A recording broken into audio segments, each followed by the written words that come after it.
அமித்ஷாவின் காங்கிரஸ் முக்த் பிளானுக்கு சத்தமின்றி உதவும் விஜய். ஸ்டாலின் கைவிட்டால் ஆட்டம் ஓவர். திமுகவுடன் இனி ஒட்டும் இல்லை உறவும் இல்லை என்று போய்விடலாமா? தாவேக்காவிடம் சேர்ந்து விடலாமா?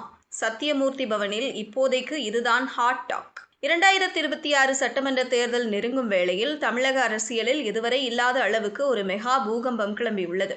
காங்கிரஸ் தாவேக்காவுடன் கூட்டணி வைத்தால் அந்த ஒரு முடிவு தமிழக அரசியலை தாண்டி டெல்லி வரை அதிர்வலைகளை உருவாக்கும். ஏன் தெரியுமா?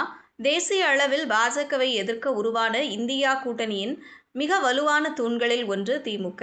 இப்போது காங்கிரஸ் திமுகவை கழற்றி விட்டுவிட்டு விஜயின் தாவேக்காவுடன் கைகோர்த்தால் அந்த கூட்டணி சிதறுவது உறுதி என்கிறார்கள் அரசியல் விமர்சகர்கள். ஏற்கனவே மம்தா பானர்ஜி, அகிலேஷ் யாதவ் போன்ற தலைவர்கள் காங்கிரசிடமிருந்து தள்ளி போய்விட்ட நிலையில் ஸ்டாலினும் விலகி நின்றால் ராகுல் காந்தியின் தேசிய கனவு காணல் நீராகிவிடும். தெற்கில் ஒரு பலமான கூட்டணி இல்லை என்றால் காங்கிரஸ் அகில இந்திய அளவில் நிலைகுலைந்து போகும் என்கிறது அறிவாலய வட்டாரம். காங்கிரசின் இந்த ரிஸ்க் எடுக்கும் முடிவு அக்கட்சியின் கழுத்தையே நெரிக்க வாய்ப்புள்ளதாக ஒரு தரப்பு எச்சரிக்கிறது. திமுக தயவின்றி காங்கிரஸ் தனித்தோ அல்லது தாவேக்காவுடனோ களம் கண்டால் தற்போது உள்ள சொற்ப எம்எல்ஏக்களின் எண்ணிக்கையும் குறைய வாய்ப்புள்ளது.